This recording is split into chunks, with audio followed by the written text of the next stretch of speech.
পাচারের অর্থ ফিরিয়ে আনা, সম্পদ পুনরুদ্ধার ও শেয়ারের অর্থ স্থানান্তর করে দুর্বল ব্যাংকগুলোকে তারল্য সহায়তা দেওয়া হবে বলে জানিয়েছেন বাংলাদেশ ব্যাংকের গভর্নর আহসান এইচ মনসুর। তিনি জানান, ব্যাংকিং খাতে গ্রাহকদের আস্থা ধরে রাখতে প্রয়োজনীয় সব পদক্ষেপ নিচ্ছে সরকার। এটিএন বাংলাকে দেয়া একান্ত সাক্ষাৎকারে গভর্নর এসব কথা বলেন। সরকারি 6 ব্যাংককে এমডিদের অব্যাহতি প্রসঙ্গে তিনি বলেন, এসব ব্যাংকে দক্ষ পরিচালনা পর্ষদ দেওয়া হয়েছে। শিগগিরই নিয়োগ দেওয়া হবে দক্ষ ও অভিজ্ঞ ব্যাংকারদের। শরফুল আলমের রিপোর্ট। এলো ভিশন মুশকিল আসান অফার। যে কোনো ব্র্যান্ডের পুরনো ফ্রিজ নিয়ে চলে আসুন ভিশন শোরুমে আর নিয়ে যান নতুন ভিশন ফ্রিজ 20% পর্যন্ত ছাড়। আওয়ামী লীগ শাসনামলে ব্যাপক লুটপাট হয়েছে আর্থিক খাতে। শুধু এসআলম গ্রুপের মাধ্যমেই 2 লাখ কোটি টাকা ও অন্যান্য মিলে মোট 4 লাখ কোটি টাকা পাচার হয়েছে দেশ থেকে। আবার এসআলমের নিয়ন্ত্রণে থাকা 7 ব্যাংকে অস্বাভাবিকভাবে আর্থিক সংকট দেখা যায়, যার প্রভাব পড়ে সার্বিক ব্যাংক খাতে। এই পরিস্থিতির মধ্যে ছাত্র জনতার অভ্যুত্থানের পর বাংলাদেশ ব্যাংকের গভর্নরের দায়িত্ব দেওয়া হয় বিশিষ্ট অর্থনীতিবিদ ডক্টর আহসান এইচ মনসুরকে। দায়িত্ব নিয়ে প্রথমে তিনি দুর্বল ব্যাংকগুলোতে নতুন পরিচালনা পর্ষদ দেন। তারল্য সংকটে থাকা ওইসব ব্যাংকগুলোকে আর্থিক সহযোগিতার আশ্বাস দেন গভর্নর। আমরা ধীরে ধীরে এই সম্পদ উত্তরণ সম্পদগুলোকে আমরা রিকভারির ব্যবস্থা করব। তাদের যে শেয়ার হোল্ডিং আছে ব্যাংকের মালিকানা, সেগুলোকে নতুন মালিকানা এনে কিছু টাকা জোগাড় করব।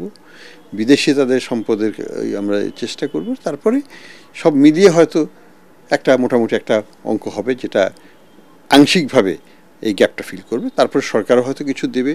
আমরা বিদেশি আমাদের ডেভেলপমেন্ট পার্টনারদের সাথে কথা বলছি, তারাও আমাদেরকে দেবেন। সব মিলিয়ে আমরা এই ব্যাংকগুলোকে একটা স্বস্তিকর অবস্থানে নিয়ে যাব। ইন দ্য মিন টাইম ডিপোজিটররা যদি তাদের আস্থা ফিরে পান, তারাও ডিপোজিট এখানে বাড়াবেন। ফলে সব মিলিয়ে ব্যাংকগুলো তখন এই দুরবস্থা থেকে বেরিয়ে আসতে পারবে বলে আমরা। বেসরকারি ব্যাংকের পাশাপাশি সরকারি ব্যাংকগুলোতেও দেয়া হয় নতুন পরিচালনা পর্ষদ। 19 সেপ্টেম্বর রাষ্ট্রায়ত্ত 6 ব্যাংকের এমডিদের অব্যাহতি দেয় অর্থ মন্ত্রণালয়। তবে ওইসব ব্যাংকে দক্ষ পরিচালনা পর্ষদ থাকায় এ নিয়ে দুশ্চিন্তার কিছু নেই বলে জানান বাংলাদেশ ব্যাংকের গভর্নর। যে ম্যানেজমেন্ট দেওয়া হয়েছে বোর্ড, তারা কিন্তু খুবই সলিড এবং চেয়ারম্যানগুলো প্রত্যেকেই খুবই দক্ষ এবং তারা এটাকে চালিয়ে নিতে পারবেন। এবং এটা সাময়িক একটা ব্যাপার, একটা সার্চ কমিটি করে নতুন এমডি নিয়োগ দেওয়া হবে এবং সেটার মাধ্যমে আমরা ভালো যারা আগামীতে এই ব্যাংকগুলোকে সঠিকভাবে দিক নির্দেশনা দিয়ে পরিচালনা করতে পারবেন সেই ধরনের এমডিরা আসবেন এবং তারা পেছন দিকে তাকানোর দরকার হবে না, তারা সামনের দিকে তাকিয়ে তারা কাজ করে যেতে পারবেন। আমাদের রিফর্ম যেগুলো দরকার সেটার জন্য পুরোপুরিভাবে প্রতিশ্রুতিবদ্ধ এবং আমরা আইএমএফের যে কথা বলা হয়েছে রিফর্মের কথা, আমরা তার চাইতে অনেক বেশি রিফর্ম করব ইনশাআল্লাহ। কোনো সন্দেহ না, আমাদের নিজের স্বার্থেই করব। এটিএন বাংলাকে দিয়ে একান্ত সাক্ষাৎকারে বাংলাদেশ ব্যাংকের গভর্নর জানান, প্রচলিত নিয়মের মধ্য থেকেই শরিয়া ভিত্তিক ব্যাংকগুলোকে অর্থসহায়তা দেয়া হবে। শরফুল আলম, এটিএন বাংলা, ঢাকা।